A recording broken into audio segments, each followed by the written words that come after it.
dari gerakan Burisma yang turun langsung ke masyarakat, entah itu bersih-bersih gorong-gorong. Saya sebagai masyarakat pun juga menginginkan hal itu di seorang pemimpin, apalagi Jika ada salah satu dari masyarakat yang tertarik terhadap duduk, ya kami lebih tertarik membahas dua Sri Kandi. Baik, selamat malam para kawan TV yang telah setia menonton podcast. Sudah dua kali kita sudah menjalankan agenda podcast terkait persiapan Pilkada tahun 2024. Pada kesempatan malam ini kita lebih membahas terkait dua kandidat yang lebih bergerak liar di kalangan masyarakat Jatim. Yang pertama ada pasangan dari Bu Risma, terus yang kedua ada pasangan dari Bu Khofifah. Kira-kira menurut Cak Sodri sendiri terkait arah gerak kedua calon kandidat itu bagaimana, Mas? ini dimulai dari siapa nih? Bu Risma atau Ya terserah, mulai dari Bu Khofifah mau dari Bu Risma, terserah. mungkin saya mulai dari yang lebih menarik dulu ya. Kemarin itu lewat FYP itu ada salah satu video calon gubernur yaitu Bu Risma, yang dimana di videonya itu dia ikut bersih-bersih di jalan itu dengan masyarakat. Berarti Bu Rismanya langsung turun gitu? Nah, langsung turun Bu Rismanya. Sampai-sampai itu ada anak SD itu di record di video, ditanyakan anak SD itu kenapa kok nggak ikut bersih-bersih bersama Bu Risma. Jadi kata anak SD-nya itu sama Bu Risma itu tidak boleh. Kami disuruh pulang dulu, terus ganti baju dulu, baru boleh balik lagi untuk ikut bersih-bersih. Jadi di situ kan bisa kita lihat bahwasanya Bu Risma ini memiliki arah gerak atau pendekatan kepada masyarakat itu lebih ke dia langsung yang turun. Jadi pendekatannya itu lebih real, lebih realita, Langsung turun ke masyarakat langsung. Kira-kira itu bukan taktik dari Bu Risma sendiri? Itu pasti taktik. Karena bentuk simpati dari seorang masyarakat dan beberapa masyarakat, kelompok masyarakat itu pasti akan membuahkan hasil kepada Bu Risma dalam bentuk suaranya nanti, untuk memperkuat suaranya gitu. Nah, itu mungkin arah gerak. Sementara ini dari gerakan Bu Risma yang turun langsung ke masyarakat, entah itu bersih-bersih gorong-gorong atau bersih-bersih kolong jembatan misalkan. Kira-kira itu berdampak positif atau negatif terhadap masyarakat? Pastinya kalau bagi masyarakat yang langsung merasakan hal itu, pasti dampaknya itu sangat positif. Karena bentuk kerjasama itu sangat dibutuhkan oleh masyarakat, apalagi kerjasama antara masyarakat dengan pemerintah gitu kan. Itu kan adalah bentuk contoh kecil dari pemerintah bisa bekerja sama dengan masyarakat. Itu menurut pandangan saya. Jadi lanjut ke Bu Khofifah sendiri gitu. Ya, Bu Khofifah. Kemarin itu ini saya kayaknya kandidat paling tinggi ya Bu Khofifah ya. Kandidat yang paling tinggi dan memiliki. Soalnya tahun sekarang ini Mas 02 itu identik dengan angka keramat ya. Gara-gara Pak Prabowo jadi presiden. Jadi kemarin saya dapat informasi bahwasanya dari Bu Khofifah ini mau mengadakan salah satu kegiatan yang bisa dikatakan sebagai bentuk memfasilitasi masyarakat gitu.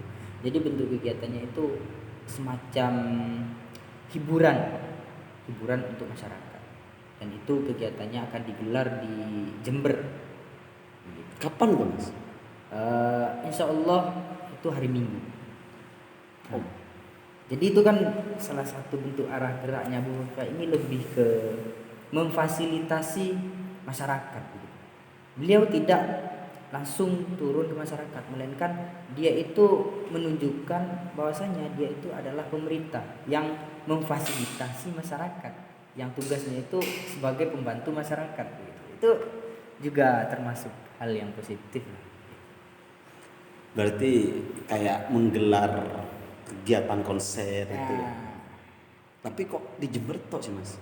Di Lumajang ini gimana? Oh, Kan iya, gitu. iya. Kan banyak kabupaten di daerah Jatim sendiri kan banyak itu. Apalagi di Kepulauan Madura itu terus dan sebagainya.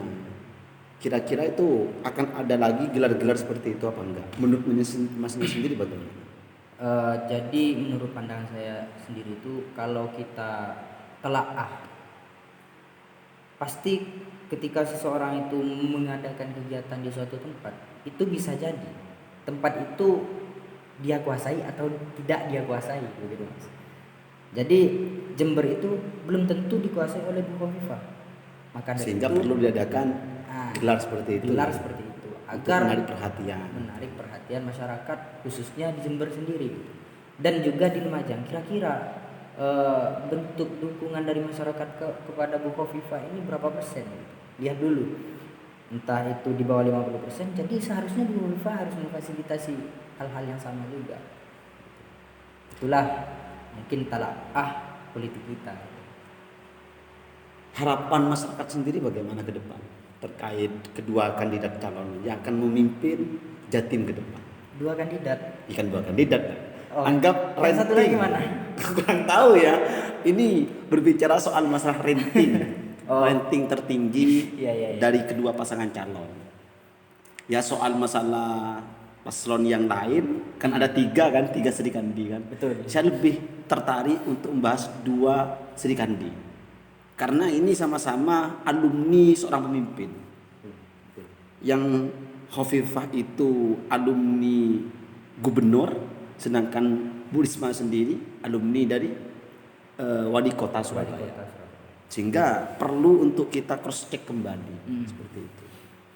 Ini yang seru Mas, karena menurut Mas itu hanya dua kandidat yang memiliki integritas lah dan Kepengaruhan ke masyarakat itu tinggi. Pengaruh ke masyarakat.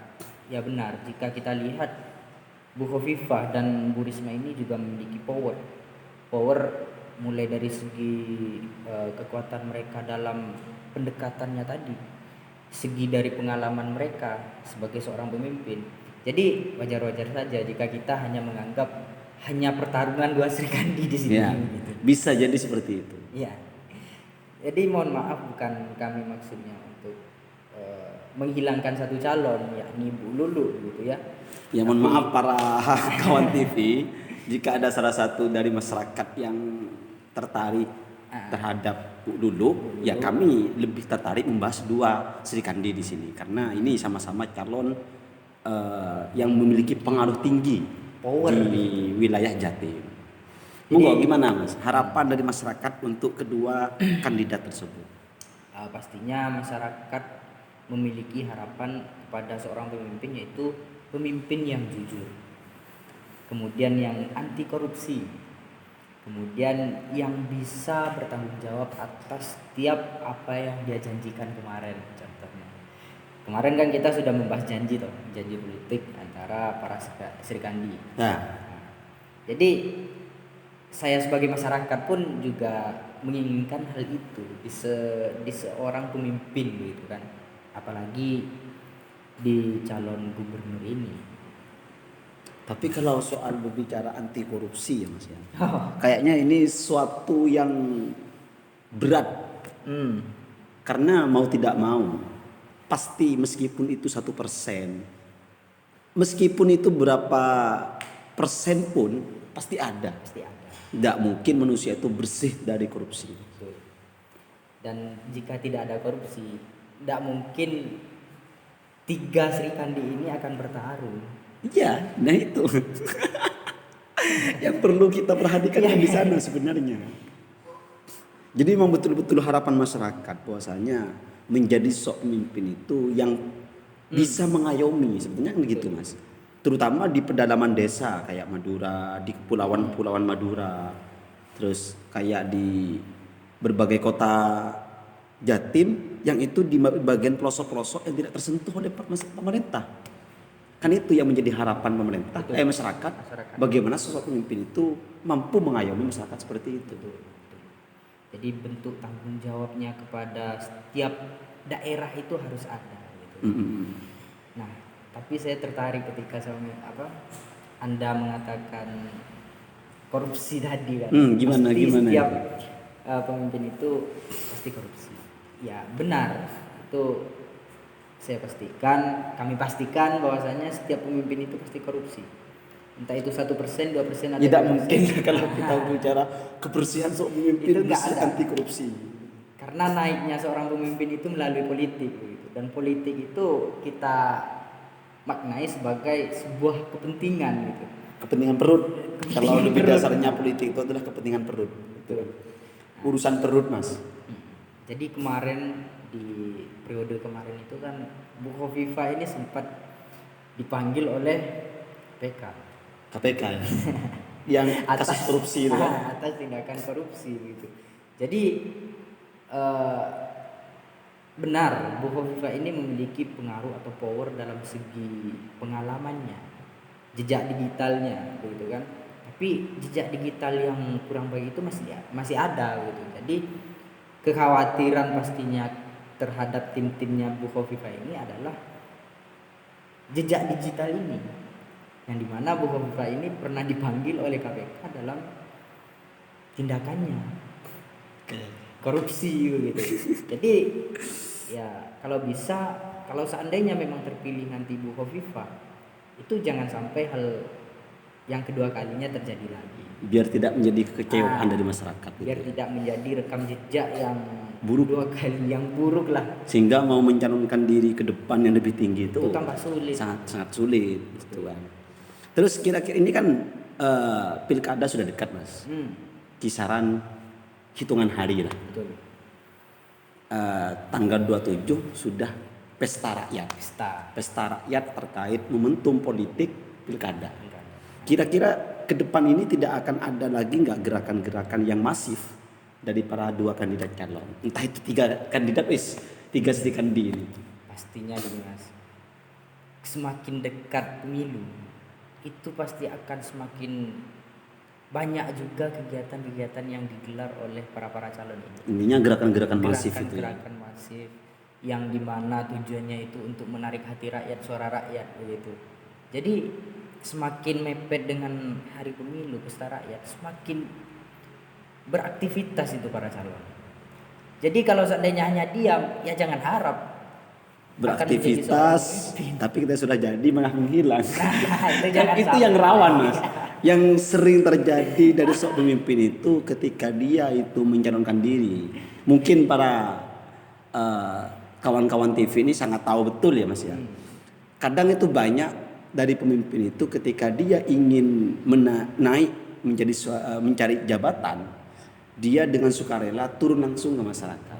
Tapi ketika sudah jadi celing kayak kuntilanak gitu, Mas. Kayak kuntilanak yang menampakkan diri, lama-lama ketika dilihat langsung hilang gitu. Entah hilang tanggung jawab, entah hilang orangnya gitu kan. Kan itu yang perlu diperhatikan lagi oleh masyarakat. Pasti ada gerakan ya. Ya pasti itu. Kita tunggu saja.